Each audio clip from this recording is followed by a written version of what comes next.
anh ấy tu pa khan azet hat lo na pakhat kha lo soi thei hi la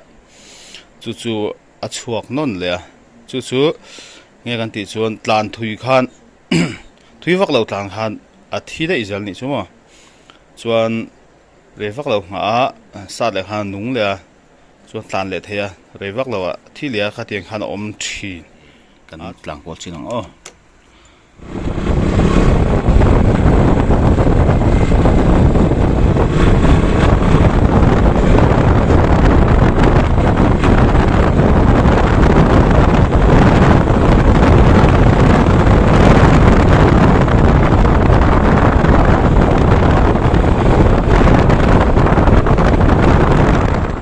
chia tang changa aizol rot lampang a hangan te sa helai hi thingmun kon khan ti khani ta he kongsiamina an lua na lai mun vel khani ta chia tang le chingsi bin ka ra ko mani chumo ke me engzat nge ka tlan phei to kan e khan a fi a thei do 7.5 km sari vel ka tlan to a vai khat ma switch off mi lo tang kha nga ya switch off mi lo in ka tla na vai khat ma a thi lo wa wa kha ma boi na kan tok lo wa chuan ti hian chitlang lampang pan ka tlan let le nga kem som pali kem som panga vel ani don ti na ni chu hola ma boi na aumem ti vel te kha kan en le nga chuan report ka rom peleng kalama ka kalna ngai chia katlan ho kem som panga chia tlan ani ho konga po eng ma boi na amlo wa thi dei emo thi tur deuh ang emo mis deuh ang emo pot smooth law ang khatiang kha eng ma amlo wa tuna chuan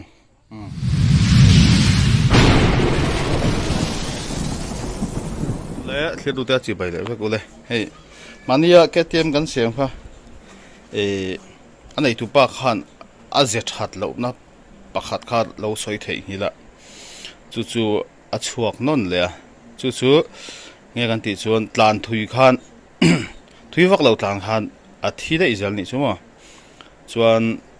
re vak lo nga sa le khan nung le chuan tlan le theia re vak lo a thi le kha tiang khan om thi a chu tiang problem chu tok thina hemi kan siam zon hu lak chu po khan tlem chu tlan thui theia ma se thi le tupani so mi sachi bakal dona mi ro phona chetlang khopel ma do a thi le de ya kawa kalwang wanga ka ven chianga a thado la ka hredo sia a that lo lai ta a that lo dan lai ta ka she du wangin ka nge kawa tlan pheya chuan kan en vela thil engamo relay lampang a pin het lo vel kha alo nia chu chu enge a pin te kan han hol tai dowa pa ngai ta wa chumi a chena tanga an in tlan khawi tlan lat thui zong po kha ang chi han tlan hole ta engma thi om to lo ma ro chu chung vel relay tama fuse pot tama chung zong chu kan ti 5 vek dona chuan total body po kan check non do na chan chu ka le lampanga mun hladau hleka na thok turan zin do na wang khan engmor problem om pal thei kha kan du si lowa ti mayang chu ka va thleng phei chu kan a loading rate ulak to kan start do na nge OBD light kha phezok zaka anung thei bi lo ni chuma chuan kan en kwalta chungvel te chu engla nge ni kha kan ron tilang chawanga thingen thia chawlenga do ting lai vel te total body la thlatur khan soita ang khan KTM chu boi thlanga tu na aplak ringol pot thlak do ni la tanki zong down vek ngai ni mo hau tak tu ka chungvel te chu kan thir chawleng tanki vel la thlafel le to a ngai hian hei relay hi paruk vel thot om ta heng ho hi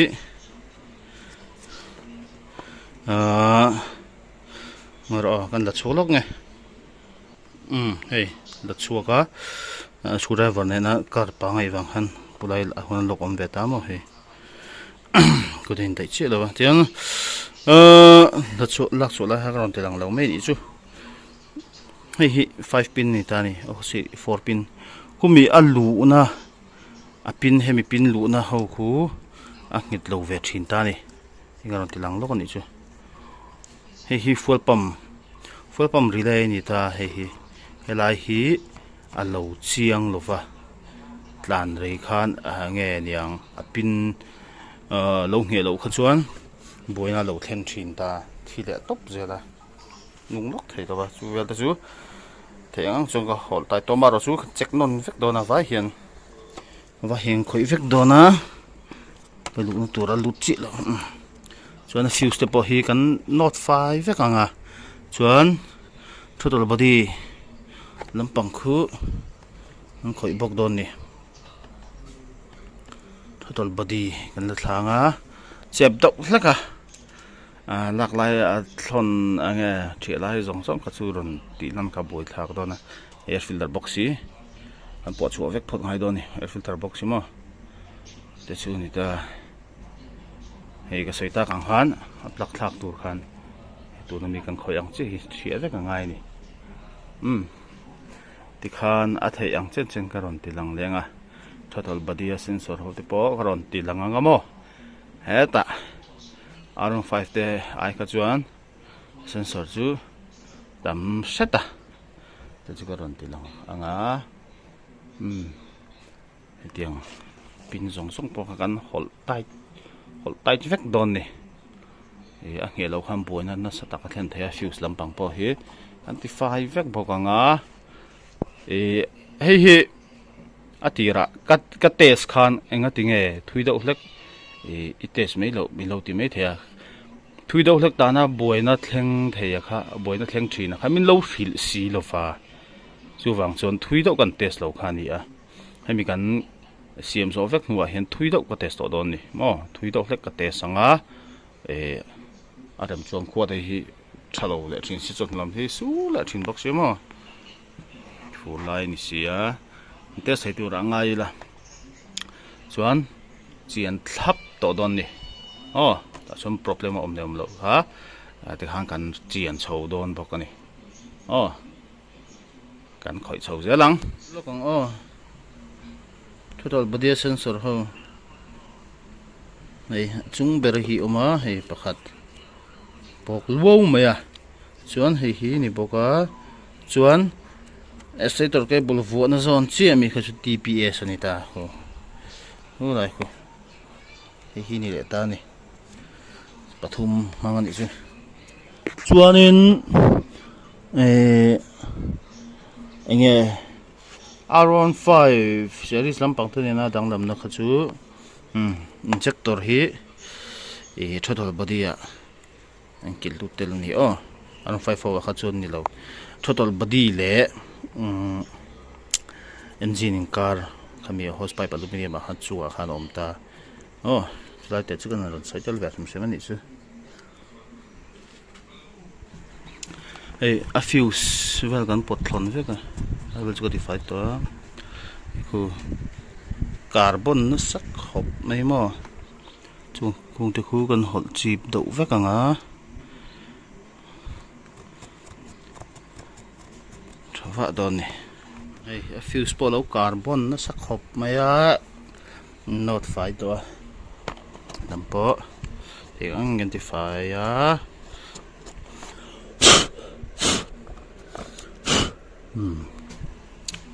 em don ni lam hi ri lai hi kan ti 5 ve lenga la hian fuse ngaro chatle chal un na chu ti hian focus theng em pasalo ki alai tak ki kan huam dal de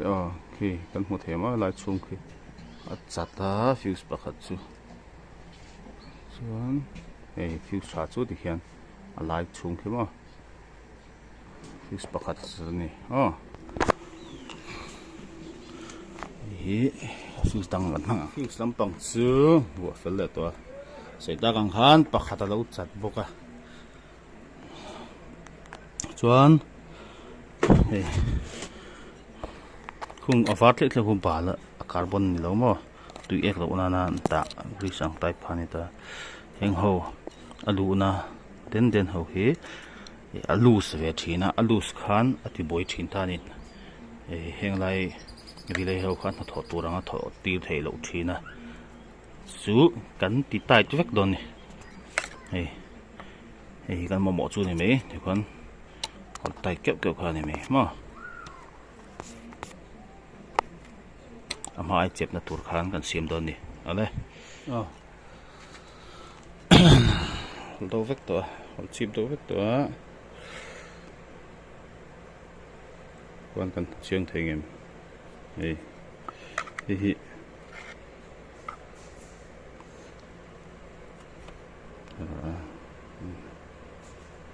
khan chiang tur ngai hi mình cả là hiện lụt ta này phê cả kha hiện lụt chết nát lụt anh lụt top kha nát thọ chặt thấy lụt không thấy ta này chú chú nghe sản thị dân hay mi lụt thol về đâu ta phơi anh vì khan dân hay tia hay làm bằng hột tay tia hột chip đâu khan này mấy à mo tạm bốc à tạm bốc ta tiếng vát hay chút sấy ta hungry xong type khan này ô chú tụi ek tur veng tur kha chuan kan fiat du deuh tur pakhat a awma hei hi relay pathum paruk lai om ta ni eng relay tenge kha hriat lo ta ni ti en top hi chuan hei a pang sir lampang hin ziak ve ta hei chu a main relay ni ta a main chuan hei hi fuel pump ani ta ni fuel pump control tu hi a problem lai bera khani ta tlan thui khan enge helai pin a lo thol awang khan a lo kal tha thei lo thin ni chu relay khan na tok tha thei lo thin ni chu mo zia chuan nung phata po khan ama kan video kha chuan kan test chin a han nung phata nun phat lo kha anei mi lo ma ro chu nuwa enge kan release wel nuwa tiang han pampui te khan ngai le chin ta ni helam pang ha adik lo dik tok lo ani mela ti hian kan fit khomanga engine chu nun phat lo chu engine etuna hen sa hi dai hi ka khoita a dai vek to ti hian start tan ti na karon ti langa nung phatem ti kha kan chian do ni karon ti lang do ni ama video song sei ta kang kham nun phat lo kha anei mi lo ta ni mo nung tha em ma ro chu kan enge he an nu a je thala wang kha lo chua ve la thin ni chu je thalo nei lo tur khang kan check enge ai tha zong kan check ti ani chu mo tungana tun kan siama hi chuan hi fun relay poima lu tuk ta ni ratia tor fun khamo lai relay che chuan fun view thei lo nga fun view thei lo te khang lai wang te ni theya chan sang ni te temperature sensor te ma chuan hi auxiliary kan ti khani ta ni auxiliary hi pathum oma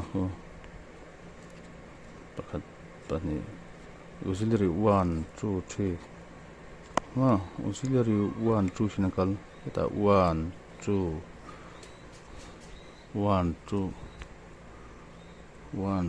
3 auxiliary 1 2 3 fan relay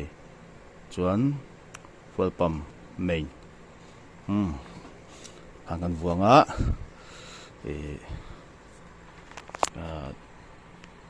test chak to khop me hi relay khani ta ni he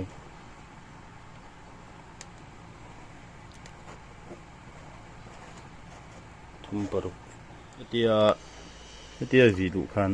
tot lut thal tur ni mo kha chu kut khana sedona a thol hul chuan a pin kha a loose ti kha siat thei me tia hei nem lu hen at lot tot lut thal tur ni ti lai de ha kan on sei lang ve sim sim ni chu ti khan kan vua zowa tai chặt tọ khóc mày ạ thì surf relay khani về ta này lâu khóc mày tiếng không biết mà cái tiếng ăn đậu hi radio flight ta to khana mà lâu đủ tóc to nhiều tiếng tai phiêu biết mà che mấy đâu đây thì khan cái fit fill lại to thì fill đang fit mine kan test main kan start china an worry lo bang oh helai competition switch po hi hemi on off kha om zium to lo an dai le ka wa khan chu chu ka siam traffic to ti thi do na la cha bi vo off ma sak vo off kha boi thak ve chumo po function chapa ngai to a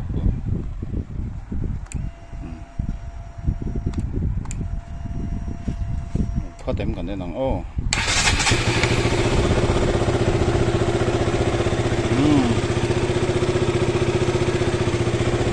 chỉ để chín lốc còn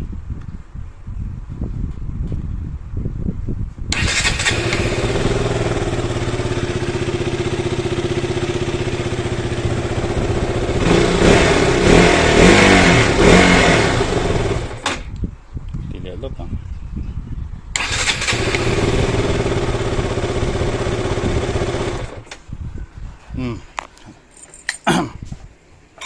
Tlan Thui khan an boina tuna boina ber Tlan Thui khan problem alo mem ti kha te sanga thui do thek ka thang pui do na so ta aizol road lampang ason Tlan chini la ka te ka ro chon Tlan chinanga lai ko wari chu ko wari me thei chan chu kapin non ro khan mo si chu bo thei tho kapin non khan nuam lo wa lai de có bộ phốt tanga chọn thui đâu lấy cái tlan live video với cái chú là cái em đón lo va phone han đã camera han đã tụi cả xí đâu va mà rồi chú con đặt lo về xong cái rồi đặt thấy tụi ra ngay là tlan chín te hiện GP set thấy chọn cái set tanga cần test phốt tang tlan chuột hai in hay chip khu zero aga da kan tlang ko chinang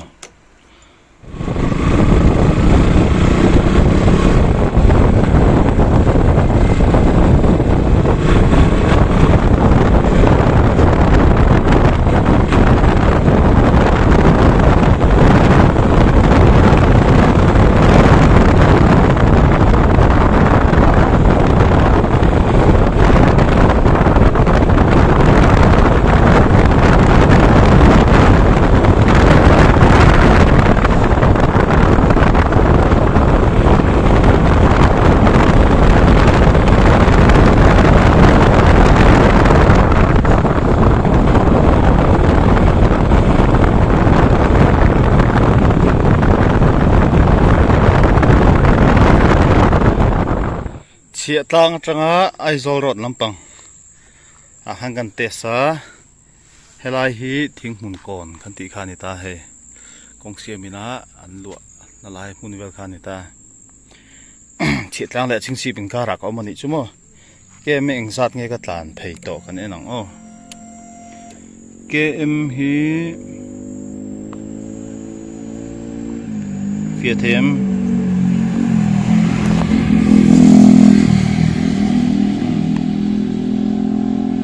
KM 7.5 phía đủ đầu vẽ xuyên khu phía bắc tỏ lâu mà một thêm để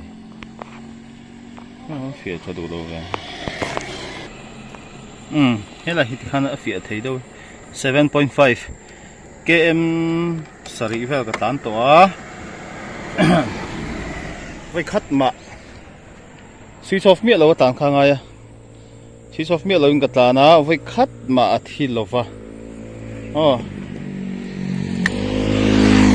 với khát mà bồi nó cần tóc lâu va chuan thì hiện siết lang làm bằng pan cái tán lết lên à kem som pali kem som panga về là ni don tí là ni chứ họ làm mà bồi nó ao mềm vel te kha kan en lenga chuan report ka rom peleng o hung pipe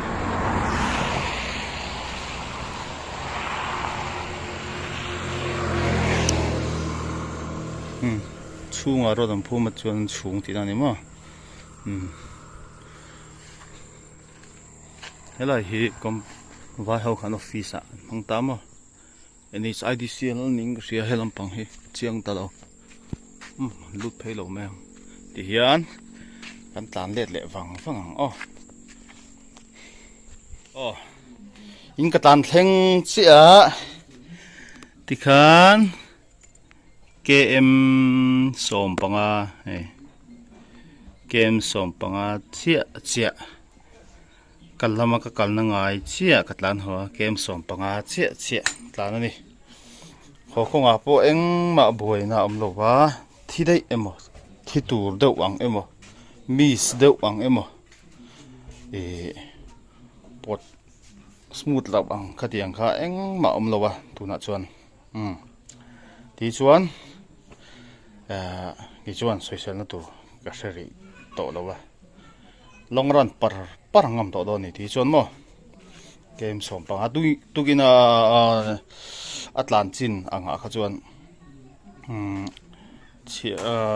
chiatlang ko chunga pel man lo ta heta changa ser chi phi KM bazar thlang so KM so pani vel ning ka ria ka chiang ta lo ting vel chu ni ta tukina Atlan le dei kha Atlan ta KM som panga vel ka Atlana eng ma boina am lo ni smooth khop mai ti khan hemi kan video chu kan du tok do nanga soi ta kang khan ti lam ka soi tong khan problem chu thui vak lo tan khan athi da izela rei vak lo nga en lo tan ti le khan thale mai china ti vel khan ni problem chu mo tlan thui tei lo anin om don ni chu man mo to phei chon mo ni nom em don ni ka chuan eng ma boina om to lo ani khan kan video chu kan du tok anga video le pe ka kan mu le vek don nia